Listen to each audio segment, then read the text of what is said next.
Welcome to Straight from the Muzzle, folks, where we're anything but straight. My name is Space. And I'm Sparrow. She's back for one episode. Hi. Hi, folks. And we welcome you to our episode, which is about what today? Oh, man. Today's a rough one. We are going to be talking about creative burnout today. And I know it may not sound like any of us are going through burnout, but that's because Sparrow told a really funny joke about a minute and a half ago. We cope through humor, folks. Yeah. So, trauma bonding, if you will. This is our third try. Hi, this is Rim here. Just confirming that, yes, Space and Sparrow did indeed take 3 tries to do the intro. And if you're curious as to what the joke was that Space was laughing so hard at, Sparrow said that she... actually, let me just rewind it for you. One of my friends has a pug, and I just look at it, and I'm like, damn, who prolapsed you? Oh my God. And on with the episode. Some of you might be shocked to hear Sparrow's voice. So Sparrow has decided that she'll come back on certain episodes, but it's not going to be like a constant thing where she's back like every month or so. It'll just be whenever I'm a jump scare host. Yeah, literally. So I'm like, I'm not joking. So I've got my, and we'll talk about those today. I've got my scratch and sketch. That's just a really shitty way of wording that book. I've got a sketch and scratch. That sounds better. No, scratch and sketch. Shit, I don't know. Anyways, it's one of those books where you scratch and you kind of doodle. And I've got one that has like traceable ones. And here I am working on it. And all of a sudden, she just comes in out of nowhere and scares the living daylights out of me. Blam! I don't even know what you said, but I'm like, holy shit. Oh, I said, OMG Space, hi. Yeah, but it was like so like a burst. I was not expecting it. And knocked the door down. Yeah, that's what happened. Man, we didn't even tell our audience why I disappeared. I just disappeared, huh? Unless you talked about it on the Fangasms or something. I think I explained it, but if you want to, you're more than welcome to kind of explain it. If not, we can just kind of glaze over it. It's up to you. Sure. Well, I mean, just real quick, I guess. So many of you guys know that I'm a teacher and oh my God. Yes. So I'm a teacher and I teach high school. And the thing about high schoolers is that they really love social media. And being a high school teacher that is also a furry, it can be hard in many different ways. And in order to keep Space and the other crew on Straight from the Muzzle. Did you hear me? Yeah. Go, I didn't mute myself. I clicked. What is this button? I'm so sorry. I hit like a hands up. I didn't do that to be rude. I was just making fun of you. I thought I muted myself. Oh, well. In order to prevent Space and the other staff members of Straight from the Muzzle to have to censor themselves, I decided to step down as a primary host because, I didn't want to have to control what the show does or doesn't talk about because of my career choice. But, I still want to pop up every now and then because, I'm really close friends with Space and I just want to have fun and do this every now and then just because. And whether you guys know it or not, behind the scenes, I am helping write show notes and things like that. So I'm still a staff member. I'm just not hosting as often as I used to. So I'm here today as a special little guest. Hi, guys. I've missed you all. I think you wrote the notes for commissioning in the fandom. Yeah, I did. I need to listen to that episode still. That was a good episode. I'm excited for it. I'll have to listen to it. Someone has mentioned that we should do commissioning a fursuit and all the things that go into like a duct tape dummy. I don't think we've ever done that specifically. We might have like covered it as like just a quick topic within the actual other topic, but we've never actually dedicated an episode. Yeah, I saw you guys talking about that topic in chat. I think that's a great idea. Yeah, we have some ideas, so that's good. This is also our last episode of season 10. Oh my God, for real? For real? Yeah, sorry. I didn't even tell you. Yeah, and then we'll take just a little bit of a break for everyone, and then we'll come back strong as we always do for season 11. Hell so that's yeah. exciting. And that's a big celebration, whether you know it or not, Space. Like, there's not... 10... Is that 10 years or just 10 seasons? Seasons. I mean, we have a lot of episodes under our belt. You have a lot of episodes under our belt, I should say. And that's a really big feat for a small podcast because the only podcasts I know that have the sheer amount of episodes and engagement that Straight from the Muzzle has are like the bigger podcasters that do it for a living. So, you've really made your major space here. Space. Yeah, but I can tell you actually how many episodes we have. Good Lord, I could just scroll down and look at all these. I'm pulling up stats right now. Come on, work for me, because the internet's slow for some reason. I do have a lot of episodes under my belt from Fur Media and then into Straight from the Muzzle. Even if you look at just Straight from the Muzzle, it's a good bit. Oh, yeah. When is Straight from the Muzzle's birthday? Like, when was our first episode published? Shh. I don't know. Oh, look, I have it. We'll look at it another day.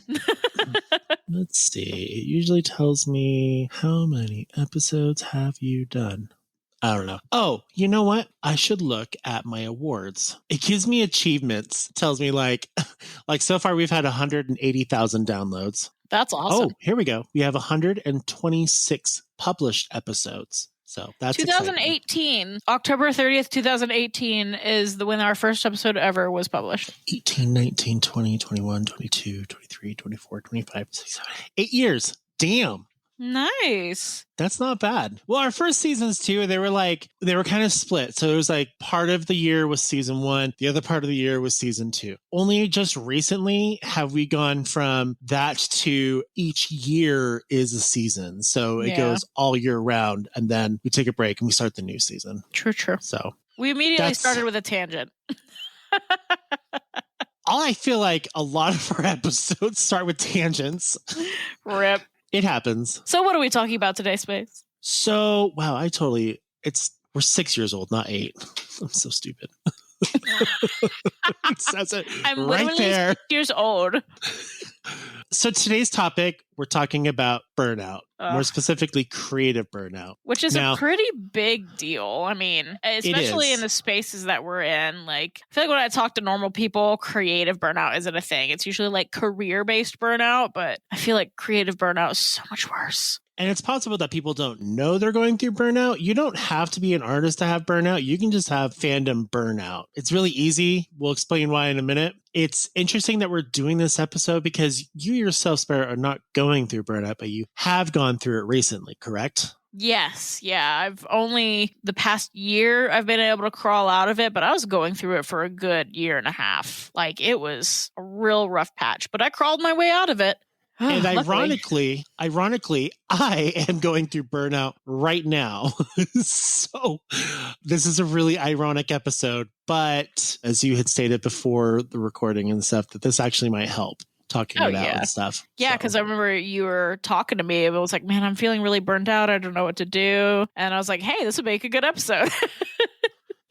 Yeah, and sometimes just talking in general spawns some really good ideas for episodes, not intentionally, and then sometimes intentionally. It just depends. I have an inkling, we chatted before the recording, that the burnout probably started like last summer, and it's just kind of really sinking in. So who knows?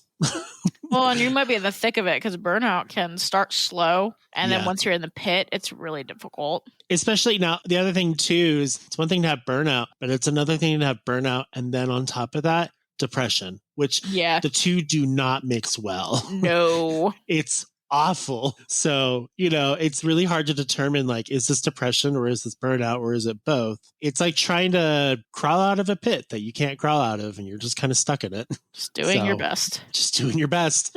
Floating around that ocean. That's a really bad...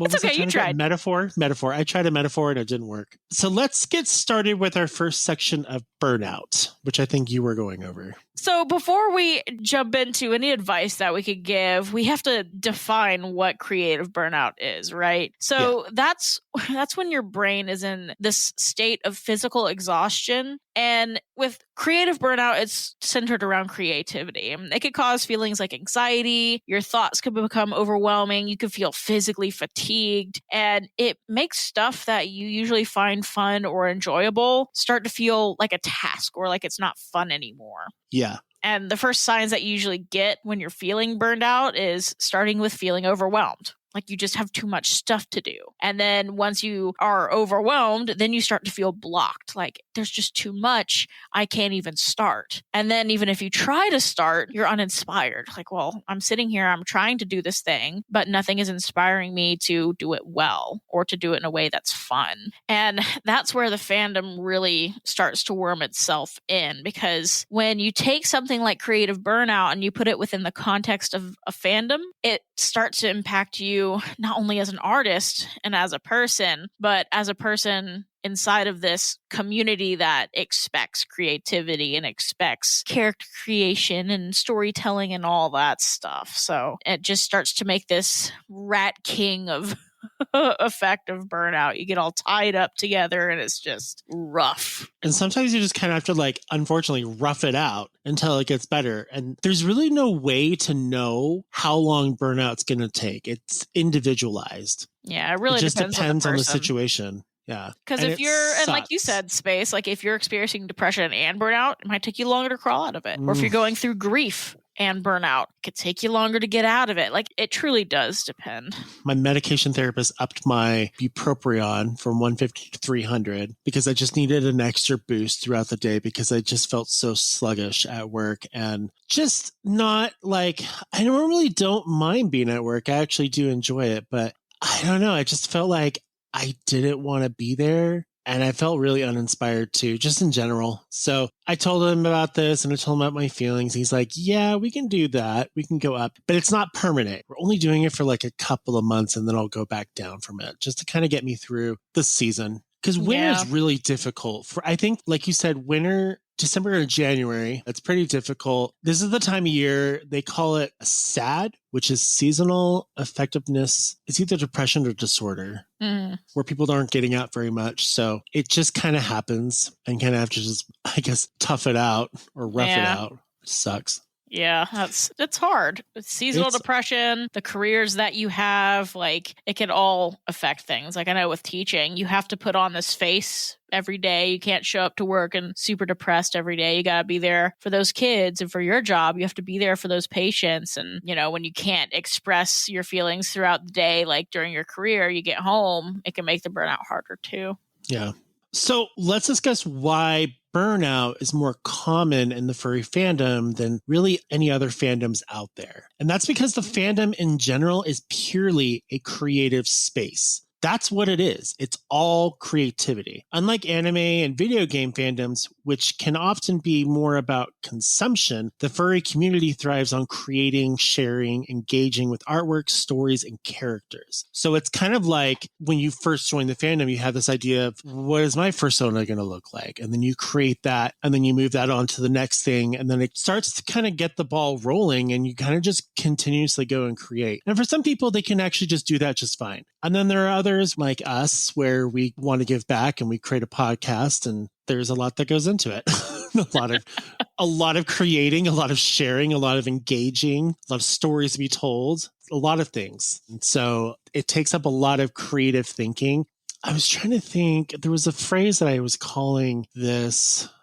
I can't think of it right now. It was like creative something. Certain people, I don't know, not certain people. I don't know. We'll come back to that if I can. What the hell happened to the notes? You lined them out. Okay. Oh, it's because you've already talked about that stuff. It's just I'm like talking into the ceiling because I'm like looking up, and all of a sudden I look down and like half the notes are just like totally spaced out.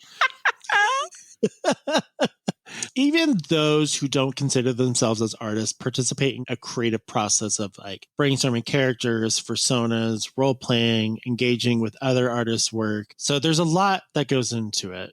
And I think that's a really important part to emphasize, because a lot of furries will be like, well, I'm not good at drawing, or I don't make fursuits, I don't write stories. But it's like, but you're in this community where you're engaging with that stuff every day. Like you're looking at other people's art, you're thinking about your characters, and whether you're creating or not, you're still being creative. You're still enjoying a creative space. So even if you're not physically making anything, you can still get burnt out from that space, especially if you're more engaged with it. Sometimes burnout in the fandom can also be known as rage quitting. You know what? I've never thought of that. That's like when you're at the peak of the burnout and you just want to say, fuck it. Yeah. That's literally what it is. Like, if you ever see people on, well, I don't know if people really use Twitter anymore. I'm on Blue Sky, but I use Twitter for some things now. It's almost as pointless as using Facebook. But you'll notice that you start to follow someone who's really, really popular or well known. And then you can kind of get like key hints of their posts. You can start to see that their posts are getting a little bit more intense. And then they might be like, you know what? I need to take a break and walk away. And they'll take a break, but you never know when they're going to come back. Or there'll be those who will just be like, I can't handle this anymore. I'm quitting the fandom. Do they ever really quit? No. But they say that they do. And then they always come back like a week later. It's just how it is. Yeah, usually. And it's usually we like playfully poke at that. Oh, you're going to come back anyway. But like, I almost don't blame them because like if you have a creative outlet, sure, it could get frustrating sometimes. You might want to rage quit. But if you're still getting something positive out of it, then you're going to want to come back. And that's not necessarily a bad thing. You didn't quote unquote lose. But it's understandable. And it's okay to have that feeling. Like sometimes you do need to take a step away from whatever it is that you're in. So for instance, podcasting, if we were to do it just nonstop, we'd have burnout within the first few months of the season. Absolutely. We have to space it out. We have to do, an episode every 2 weeks or so, because if we don't, we're really going to burn ourselves out trying to come up with new ideas. And that's sometimes something that's really difficult to do. When you're in a situation like what we're in, we're always having to come up with new takes, new ideas, new perspectives, take your topics, turn them into episodes, have guests on, try to get those guests. It's a lot of work. And so it does cause burnout quite often, which is why we'll take breaks throughout the year, because we have to. Because if we didn't, things will happen. Because if we didn't, we would cry. We would. I think I've cried a couple of times. It gets really intense. And for me, it's really, I kind of guess it's emotional for me. And I can talk about this, or we can segue into the next topic about this. What would you like me to do? I think it connects. Why don't we go for it? Okay. So for me, because I run the podcast, I'm kind of like, I don't ever like to really say that I'm the president or the top dog or anything. That's kind of what I am. But I don't want to like... My lord. Yes. My underlings. I never want to put myself in that position, but that's kind of the position I'm in. So I have hosts or co-hosts that I have to look out for. And there's a lot of things that go into it, like episode planning, scheduling, making sure that we're current on everything, making sure that, we're engaging with the community, both through our Telegram group and through Twitter and now Blue Sky, making sure that we're responding to emails, which we'll come back to later, making sure that we have all the correct information. And there's just a lot that I put on my own plate because, well, we don't pay anyone. It's a volunteer job. So I can't really ask a lot of my hosts, because that's the weird thing. I don't really know how to really ask for help, because it's just something that takes practice. I just feel bad asking for it because everyone else has a lot going on in their lives. And so I put a lot of time and effort into this podcast. And sometimes I feel like I'm the only one putting in a lot of effort and I could use the help. But then I ask if I can get the help. And I feel bad asking for more than what they may not be able to put out. So there's a lot of emotion and a lot of things that kind of weigh on my shoulders with the podcast. And there's always this like constant thought in the back of my head where I think, what if we run out of ideas? What happens next? Do we just stop?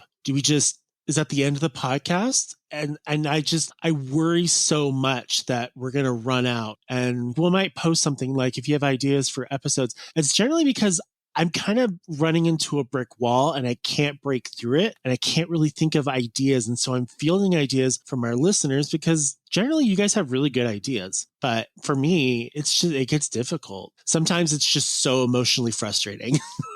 I can't even stress how frustrating it is. I mean, and that frustration I love it. is... I love doing this. Sorry, I didn't mean to cut you off. No, you're good. I love doing what I do. It's amazing. I've met a lot of great people and I've had so many great experiences, but sometimes it's a lot. It really is. The thing is, something that's worth doing is almost never going to be easy. And as long as the reward is worth the work, it's worth doing, even if you do feel burned out sometimes, or even if you do feel frustrated sometimes. I think that feeling is just a natural human thing when you're working hard for something. Yeah. And this goes towards anybody who's feeling burnout regarding anything, as long as the reward is worth it. If you're feeling burned out to the extent to where you are depressed and it is hurting you and the reward is not worth trying to get out of that, then maybe you do need to step away. Or maybe it is something you do need to stop for your own mental or physical health. But if it is just a genuine rut, if it is a bout of depression or anything like that, but you know it's something you want to come back to, then you'll come back to it when it's time. And that's okay. Yeah. So I think, man, with the furry fandom, so many people get so emotionally invested. Just like you said, Space, you love to do it. A lot of people in the fandom love to interact with other people. They love to see art. They love to create art. It's just such a personal community. I mean, like at the beginning of our episode, you mentioned the first thing you do when you join is you think of a way to portray yourself as an animal, as this character. Immediately, you're thrown into a situation where you have to think about yourself and how you want the world to see you. And because that's a direct reflection of yourself or of who you want to become someday, immediately it's personal. So you start that way, people interact with you and this character that represents you.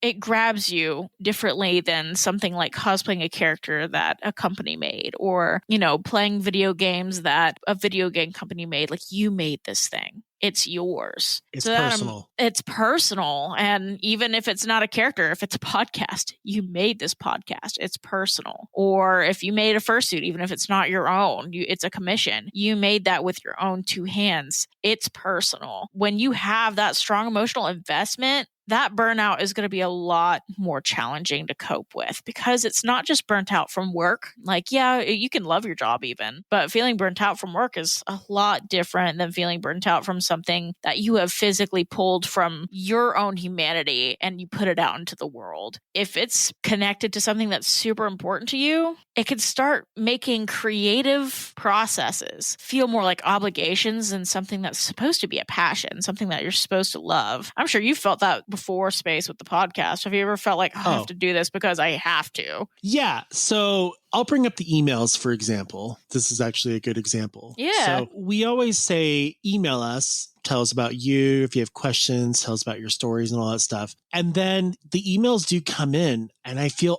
obligated that I have to answer them in a timely manner. But sometimes what happens, and this happens a lot, is I'm tired from work and I'm burnt out. And the last thing I want to do is come home and then do more work. And so that's where it's kind of like led into. And so I feel like this obligation that I have to answer these emails, and I like to do personalized emails. I don't like to do the whole automation kind of a thing because I think that's less personable. But that also creates a really difficult situation because that means I've created a standard for myself that I can't actually reach. So that's kind of on me. It's safe to say. It happens. But there are obligations, like and pumping out episodes and stuff. It's obligations that used to be passions, right? Yeah. I mean, the same thing has happened to me with fursuit making. When I was deep into a pit, like I owed a lot of suits and, things were piling up. When COVID hit, you need money. You could take these commissions and it just became too much, especially when I was taking a lot of small part commissions. I stopped having fun with it. I was like, this is no longer a passion.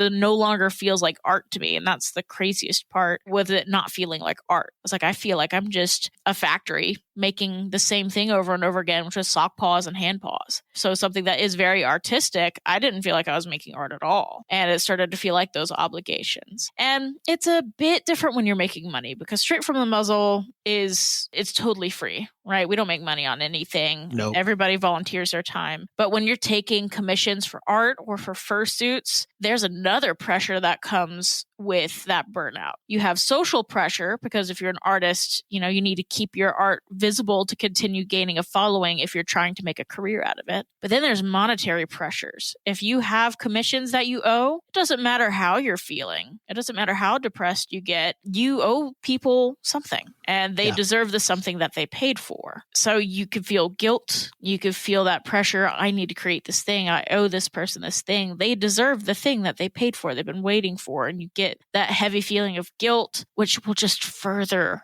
the burnout especially if you took too much, if you bite off more than you could chew. It could be emotional investment, it could be monetary investment, but regardless, it's investment, right? Because you get invested in this community. If you care about it and you love it and you're engaged with it, the pressure will be a lot harder. At least with a 9-to-5 job, you go home and that's it. But with something that you care about and that you're interacting with by choice, it's always kind of in the back of your mind playing around. It is. Now, the thing is when I'm at work, I'm not totally shut off from the podcast. The truth is I'm actually always thinking about it. I'm always thinking of new ways to present things, new ways to be interactive and engaging. It's something that I just can't shut off. Like sometimes I wish I could shut it off, but I just can't. Like sometimes I'm not going to joke here. Sometimes when I'm on the pooper, sometimes I get really good ideas on the pooper and I will actually message my co-hosts,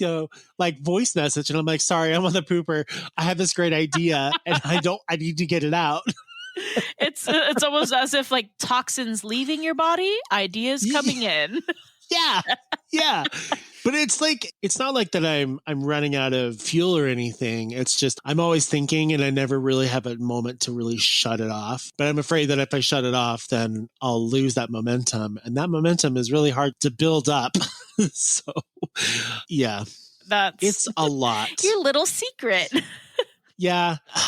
Yeah. The good thing is, even when I'm at work, this is something I do have on my Chrome bars. I always have pinned tabs for like things that I use at work, but I always have Telegram pinned, not on the desktop, but in the Chrome browser. And I'm always monitoring chat and making sure everything's going okay and participating in the chat when I can. So I'm not 100% checking out. I still do things here and there. So I'm not like my burnout. I don't think will ever make me want to quit the podcast or want me to leave the fandom, because there's always little things about the fandom that make me appreciative for the experiences that I've had.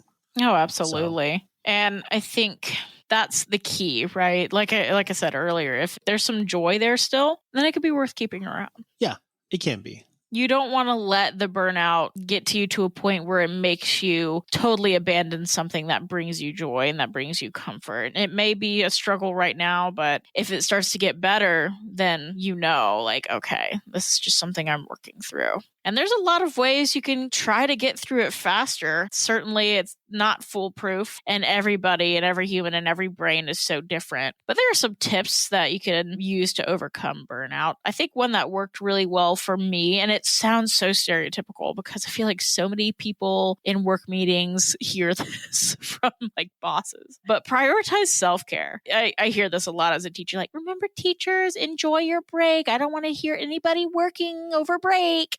For self-care. Do you hear any of that from your job? Yeah, I do.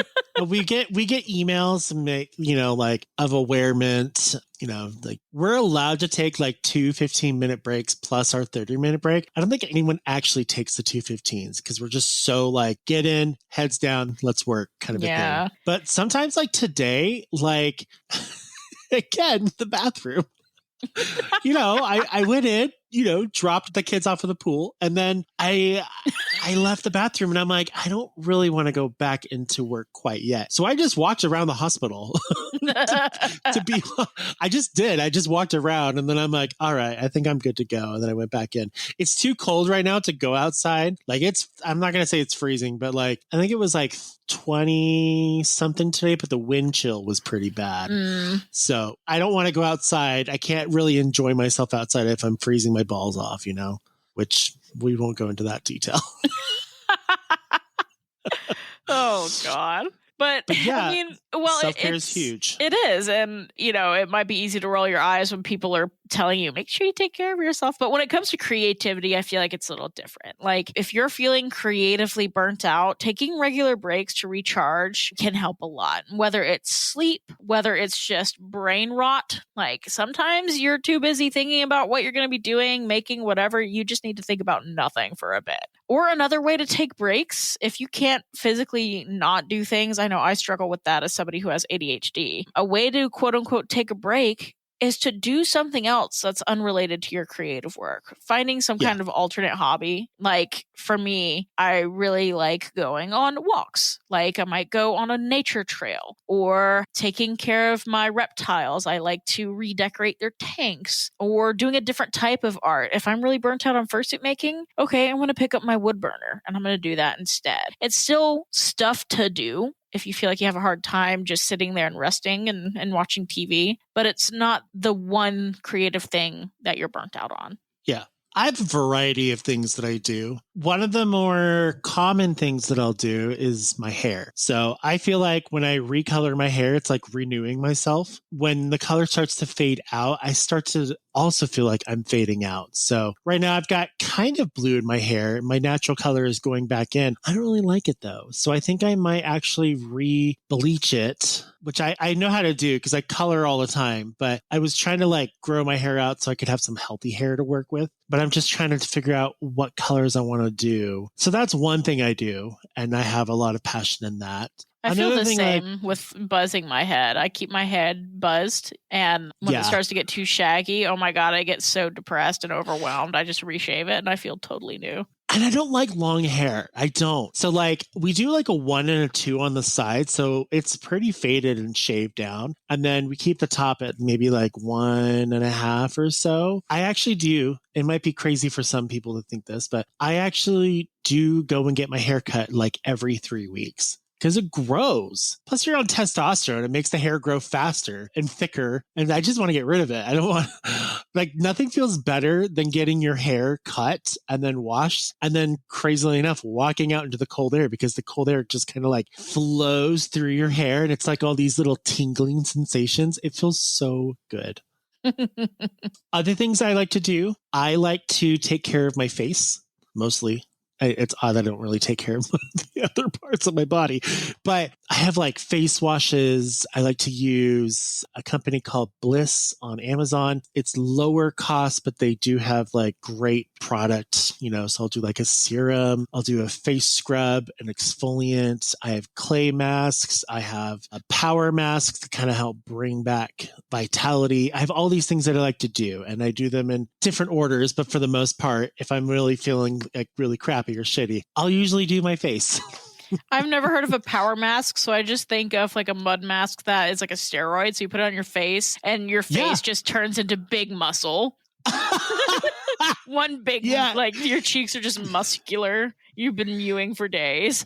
There's this one that I have from Bliss. It's a pumpkin enzyme. I think it's called a power like mask or something, but it smells like pumpkin. And then you put it on your face and you exfoliate and then you leave it on for like 15, 20 minutes. And I kind of like the tingly burn that you get from a powerful mask. So I really like that feeling. But when I wash it off, my face looks so renewed and like blood is like actually flowing into the face. So it actually looks good. There are some clay masks that can, you know, really calm down the skin, you know, but I don't really care about those. Other things I like to do when I'm feeling burnout, I'm trying to think here. I had it in the back of my head.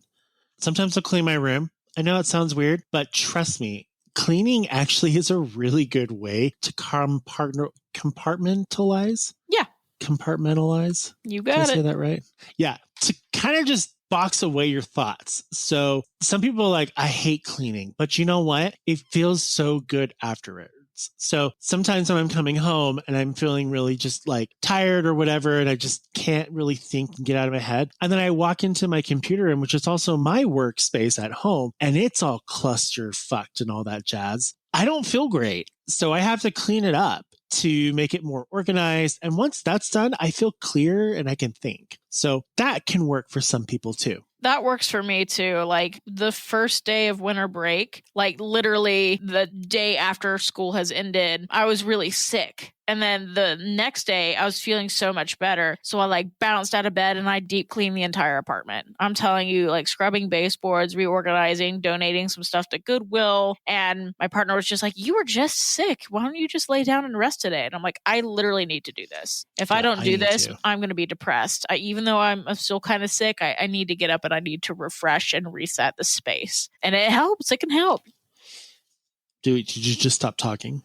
Maybe my mouth, Oh, my okay. mouse, maybe my mic cut out. Maybe my mouth. Maybe my mouth cut out. It just feels good to reset a space sometimes. Even if you really hate cleaning, you'd be surprised just muscling through it and resetting your space can help. I know, even with fursuit making, if my workspace gets too crazy, I'll stop what I'm doing and put everything in a safe little spot and I'll reorganize it, and I already feel so much better. Yeah. So I feel like cleaning and organizing is a great way to like unload and just kind of like figure things out in a way. Other things I like to do, I have I've done this before, but I haven't done it for a while. So I bought on Amazon, it's a Trace Along book, but it's the Scratch and Sketch Extreme. Extreme is huge, bold letters. I don't know why. But it has all these like traced images on it. And then I go through with my little wooden stencil pen thingy or whatever device I'm using. And I scratch off all the lines, and they've got like these really beautiful like holographic colors behind it. And that's another good way to kind of just wind down from the day, because you're kind of just focusing on this. And it's the same thing. It's just basically the same concept of cleaning and organizing. You're just organizing your thoughts into what you're drawing. So you're kind of like passing that into the drawing itself, and then it kind of helps alleviate some of that stuff. I also like to do my nails every once in a while, and I actually go and get them done. I had some cool nails the other day. Your hands? Yeah, I go to like a nail salon. To the South Koreans, man, they know how to do their nails. I love it. Here, let me send you a picture, because I sent one to Ruby. I got these cosmic nails done. They were just bombing, man. You should get cosmic brownie nails. They just paint your nails brown and then put some little colorful flecks. Ew, no. That's so gross. There it is. Copy and a paste. So the kind of nail that I got, it's called Cat Eye. That is the nail polish. And what it is it has like these little microscopic magnetics in it. So what they do is they paint it on, and then they take a magnet and they shape the actual shine of the nail itself, and then they seal it and they do another coat. So if I were to like shift my nails around, it would look almost 3, if not 4-dimensional, which is really cool. And then they put some flecks in there, some like foil, and then they hand painted the stars. So that's really cool. I did it through mid-November into December, and I got really hooked on it, but it's kind of expensive. So I kind of just stopped. Yeah. One thing I'm doing tomorrow that I don't really do very often, but I should, is I'm going to get a massage. I haven't gotten a massage for a while, but that is a great way to relax. Oh, yeah. And I need it. Like, I really need it. And I didn't want some podunk, like, 60-minute massage, because a 60-minute massage really is just like 45 minutes, because you got to get in there. They take the time from once you walk through the door and start undressing to when the actual massage ends. That's what goes into that time. So I did like a 90-minute. I'm really excited for that. I'm excited to feel pain in the next day, because I know I like You're it. Getting when one they of work those. it. Yeah, I like it when they dig deep in there, because I'm like, if there's no pain, there's no gain if there's no pain, right? So I'm okay with a little pain, because then it works out later on in the week. It kind of helps unravel things. Oh, bro, when I get a massage, I don't like it to hurt. I'm a little baby. I would pay someone $100 just to scratch my back for an hour. Oh, dude, it would be awesome if I could get someone to scratch my back. And those back scratchers, there's nothing compared to having a hand with good nails scratch you on the back. It is just so good. The best. So good. Okay. So there's like a lot of ways you can do self-care. Now, beauty isn't always the thing for everyone. Some people like to game it out. Go into a game, get invested. That's what I did over December. I got invested in No Man's Sky. Oh, cool. I am lost in that game. Like I've dedicated, sadly, like 110 hours over the course of a month or so. So I've a lot of time, but it doesn't have like an ending or anything. You're just constantly exploring. I mean, good for you. I think gaming is a great way to just redirect energy. So gaming is a good one. Exercising is a good one. I don't like to exercise because I'm a big guy and I don't like exercising. But for some people, it really works because exercising does release endorphins, which do in turn make you feel more happy. So it just depends. Whatever works for you, that's you can even get into a new or a different fandom, like even if it's just casually, like right now. I mean, for the brownies. Sure. For the past couple of years. Yeah. I've been rediscovering my love for the Sonic franchise for the past 2.5 years, and I've caught up on reading the comics, the newer ones, and I've been replaying some of the games, and the movies have been really fun, and it's just, it was a childhood fave, and now I have like a bunch of figures, and I cosplayed Eggman and went to the Sonic Symphony Orchestra earlier this month. That was really fun. Did I show you my Eggman cosplay? No, I was just going to ask if you could show me. Oh my God, I'll show you. People were stopped. I mean, because my head is buzzed and Eggman is bald. So it was the perfect cosplay for a dyke like me. I can't believe you called yourself that. It's like one of those like protective words that you think it, but you don't say it. Oh, me and my roommates always use that word. It's been fairly reclaimed in the Damn, that's community. a good costume. I know. I made that jacket this day we went. Like, I woke up early that morning and I bought just a crappy little red trench coat off of Amazon for like $20 and I added to it. It worked out. That's pretty snazzy. Oh, man. But I mean, on top of finding new things to do and how to take care of yourself, sometimes you have to set boundaries when you're trying to overcome burnout too. Because a lot of the times, burnout, even if it's creative, it could come from a business standpoint too. Like if you're an artist and you're taking commissions, or you're a fursuit maker, or you write music, anything like that, you have to set clear boundaries in order to help yourself. Whether those boundaries are temporary or permanent might be different. You might have to set stricter boundaries while you're deep in the pit of burnout and then loosen them up over time. But regardless, like for example, limiting your work schedule to avoid overcommitting. Like for example, for you, Space, you probably don't want to schedule recording 1 or 2 episodes a week, because that's overcommitting. That's a lot. That's a lot. Or if you take on art, you need to make sure you're not taking more commissions than you can physically finish in a set amount of time. And learn to say no. If you need to protect your time and energy, even if somebody's offering money, sometimes it's better for you to just say no and to pinch your pennies more that month. Sometimes being a little poor for a month is mentally better for you than it is to get the extra cash and have another project. And just take it a day at a time, y'all. I mean, everybody needs different accommodations. Your accommodations might change. 1 month, you might not be able to take any commissions, and you're like, I just can't this month. And the next month, you might be able to take on 3. You got to take it a day at a time, a week at a time, little baby steps. Try not to think about the big picture when you were feeling burnt out. That's what really, really wrecks people. I think thinking small, having small goals to accomplish can really, really help. Yeah, like don't set a time like I got to get over this by this time period, because that again is putting more pressure and stress on you for a goal that you might not actually get to quite yet. You kind of have to take it a day at a time. I take it every day. Every day is a different experience for me. Some days are great, some days aren't, but I kind of just have to roll with it and hope that it gets better. And sometimes it does. It just depends on the day. And the good thing about taking it a day at a time is that when you go to bed, you get to try again tomorrow. Yeah, it's literally like resetting. Mm-hmm. It's nice. A fresh reset. And I sometimes my partner and I will make fun of ourselves because it's like if we're feeling really bad, sometimes we're like, "Oh, do you need to pull a baby move? Maybe you just need a little snacky and a little nap." And then you wake up and you'll feel better. And I'm like, "Yeah, maybe that is it." And I'll have a little snack and I'll take an hour nap. And I wake up and I'm like, "Huh, maybe I was just feeling a little cranky." Yeah. Okay. So that's the thing too. So you know how diets like restrict you from taking in additional sugars, or you can only have so many calories throughout the day. Yeah. So I honestly can't say anyone that I've ever known to do a diet like that is actually truly happy doing it, because you're restricting yourselves and you're just not getting the things out of it that you're really wanting to get out of it. For instance, studies have been shown that if you are desiring something, the last thing you want to do is deny yourself that thing. So for instance, if I'm craving a Snickers bar, which I never do because I think they're too rich, but if I were, and I told myself, no, I'm on a diet, I'm going to want it more. So why not just have the Snickers bar and then just do better next time? Yeah. It's like swearing out loud. It's better to say the actual swear, like fuck, damn, shit, whatever, than just for example, then to like cover it up and be like fudge, darn it,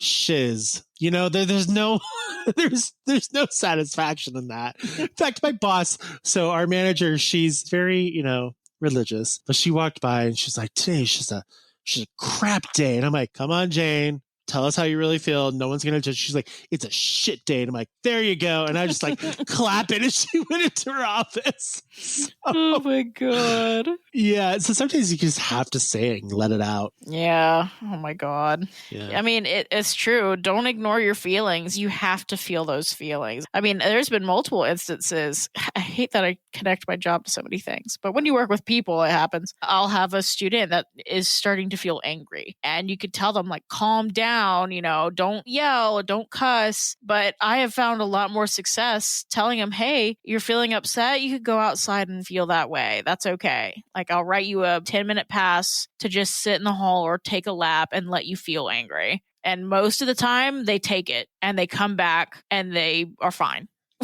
Yeah. So you can repress it and make it worse, or you could just let yourself feel it. As long as you're not hurting yourself or others, it's okay. It's also something to remind yourself it's okay to cry. There is no shame in crying. I don't care how masculine you are. It's a really great way to get your emotions out and just kind of feel it and feel yourself. Because honestly, sometimes after a good cry, I feel so much better. I mean, and there's science behind it. There's a reason why humans cry. Like, it's just, that's how our bodies are built. Yeah. So, I mean, I cry in movies like a lot.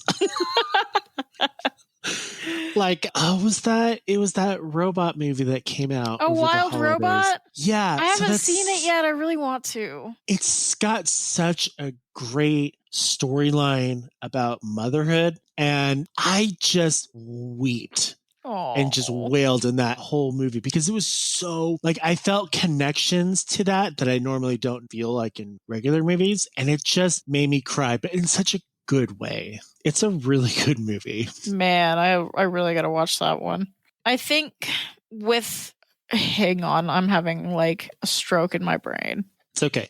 So when all is said and done, it's important to focus on the process, not just the output. So reconnecting with the joy of creating for the sake of creativity. You do not have to post or sell everything that you create. That's kind of just a thing. Yeah, that's huge, actually. When I was really in the rut of my burnout with fursuit making, with art in general, like, I'm not just a fursuit maker. I do draw and do these wood burns, and sometimes I sculpt. And when I was feeling at my worst, that's when I made a decision, okay, I'm going to try something else. And I started wood burning, and I started drawing in my sketchbook again and experimenting with inks. And I decided just not to post them, especially not immediately. I'll just let it exist in my house or let it exist in my sketchbook. It's just for me, or I'll show my friends, but I don't need that validation from the internet every time I make something. I can validate myself. And then if it ends up not looking good, that's okay, as long as you had fun actually making it and experimenting with it, because you're not focused on the output of posting something for likes. You're just focused on making a thing for yourself. It kind of reduces that pressure.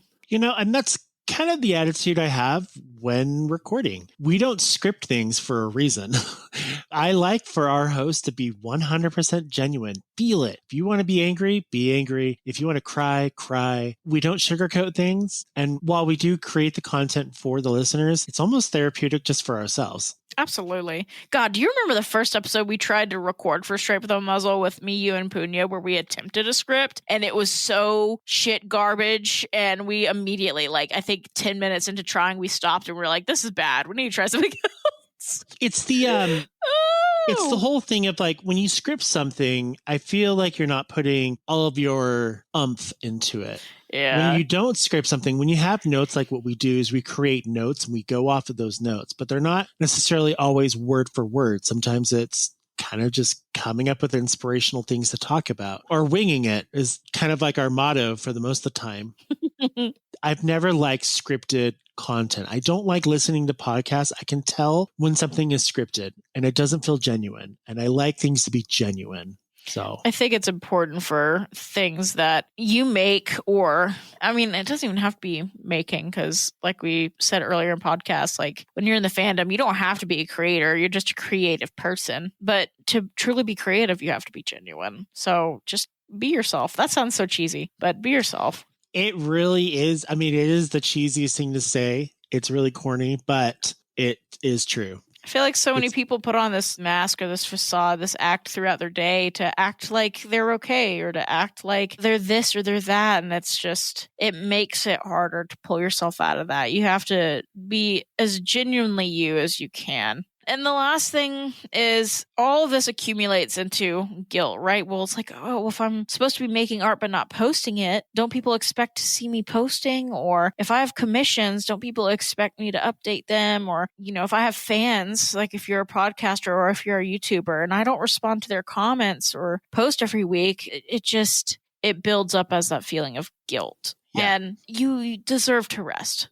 You're only human. You deserve to rest without feeling all of that guilt piling up on top of you. So if you want long-term creativity and you want it to be a part of your life and it to contribute to your well-being, you have to be okay with rest. You can't be go, go, go all of the time. Give yourself permission to take those breaks. You don't have to feel guilty for taking breaks. And if you're social, lean on those friends, lean on those family members to support you when you absolutely need it. I mean, even don't wait until you were at the worst of the worst. Lean on them if you start to feel bad. Try to get that socializing out there so you can have that support from other people. Yeah. I know, God, just even if it's just verbally talking to somebody or texting somebody, it can help keep me from spiraling. Just getting it out. It's true at work. So sometimes I do have like noise canceling headsets at work. So I have like the regular headset that I do when I take calls because we're all shifted to take calls at certain times throughout the day. And then when I'm not, I put my headphones on and I usually like just tune out to either like electro swing, John Wick's albums, like movie albums, or maybe I'll just turn on a sitcom and I totally just tune out. But sometimes I get really into my own headspace, which is not necessarily a good thing. And then out of nowhere, someone will be like, they'll tap my desk and it freaks me out. I'll be like, holy shit. And then I'll take my headset off and I'll engage in a conversation and it really gets me out of a rut. So engaging, I know from experience, talking to someone actually is very, very rewarding, even if you don't think it might be. Yeah. Or seeing a therapist. That also helps too. That's true. Just saying. I mean, yeah, just saying. Therapy is a form of rest. It gives you, like how you would lean on family or friends, it gives you somebody who you do not have familial or social ties to. You could just dump it on them. You're not worried about burdening your therapy. You literally pay them. You don't have to worry about being a burden or anything like that. It's just you're letting it out, right? And that is a form of rest. Absolutely. I've asked my therapist and I'm like, I've told her, I'm like, sometimes I just feel bad that I come in here and I just totally dump on you. She's like, but that's my job. Let me worry about that. And so then I asked her and I'm like, is it a crazy question to ask? Do therapists actually see therapists for the job that they do? She's like, yes. On a regular basis, your therapist actually does have to see another therapist to talk about their issues along with the issues that have been dumped on them. So it kind of works in a full cycle. I never really thought about that, but I'm just like, okay, well then I won't worry. So she gives me things. She gave me like a worry stone that I'll rub and she gives me things to talk about. If I go in like really frustrated and I'll tell her like, I'm just not having a great day, she'll just ask me simple questions. It's never the same question. It's always something different. And I talk that out. When I leave, I feel a lot better. I feel like I've organized my thoughts better. Yeah. Therapy is a great way to relieve some of that Always stress. Advocate for therapy. Oh, I will always advocate for that. Oh, man. In general, in the long run, burnout does happen. It's not forever, and you will overcome it eventually. Don't force it. Just kind of like you had said, take it day by day and just do the best you can. That's really all you can do. Don't set an expectation you can't reach. Just set an expectation for the day. And at the end of the day, you go to sleep and you wake up and it's a new day and you start all over again. And that's okay. And sometimes it takes a couple of days for some people. For me, it takes a couple of months. For others, it could take a couple of weeks. Each individual person is different on how they deal with burnout and depression and anxiety and all the things that come with it. So it just depends on how you decide to handle it. Yeah, just be patient with yourself. Yeah. How do you feel now, Anyways, Space? Curious. I feel a little bit better. Yeah. I feel a little bit more energized. Sometimes when I get in a rut of podcasting, I have to take breaks. But sometimes when I take breaks, I get stagnant. And then I kind of get in this groove where it's like, I don't know if I want to come back to it, but I do, because I do really want to come back to it. And sometimes it takes just recording an episode to jumpstart my motor, and then I'm good to go again. So I feel like I'm jump-started. And I look forward to some of the ideas that we've actually been kind of brainstorming in our staff chat. A lot of great ideas. I just need to now go write them down and figure out when we can do this. And so I feel better. Like in the end, I feel a lot better. I'm glad. I do think, I mean, in podcasting, at least for me, it feels like I'm just talking to my friends for a bit, and people just listen in sometimes to our conversation. And that's really fun. And I think it can be very refreshing. I think so too. Speaking of, if any of you guys want a chance to contribute to the show, whether you have a topic idea yourself or if you have a question for one of us, like, hey, I'm burned out, how do I deal with this? Or if you just want to yap, we have our email open, talktothemuzzle@gmail.com. And while we love reading and trying to respond to every email we get, we've started to decide that we're going to start reading these fan emails on our Fangasm episodes. So that way, instead of getting just a written response back, maybe you can hear from us verbally on the show, which I think is super duper fun. And we might rip your email apart because it's so freaking long. Wow. I'm just kidding. But Where's like at your the same reading time, endurance? Space. What's your Lexile score? Space. I don't even know what that is. Sometimes I look at the emails and it's just a wall, like a full on like 10-page essay. And I'm like, I get such anxiety because I'm like, holy shit, how am I supposed to read this and get it into the episode amongst the other 10 emails that have to be read? Paraphrase it. A Lexile score is a number that measures your ability to read a difficult text. Oh. Yeah, well, you got to also understand that sometimes the emails that we get in are from younger furries and their grammar is just not great. So reading the emails sometimes makes you question, am I actually reading this right? Or is this how it's actually being written? If you ever need a young person's grammar translator, I got you. Yes. I wish I could just I should honestly run the emails through a grammar check and then read that. There you go. That would probably work really well, actually.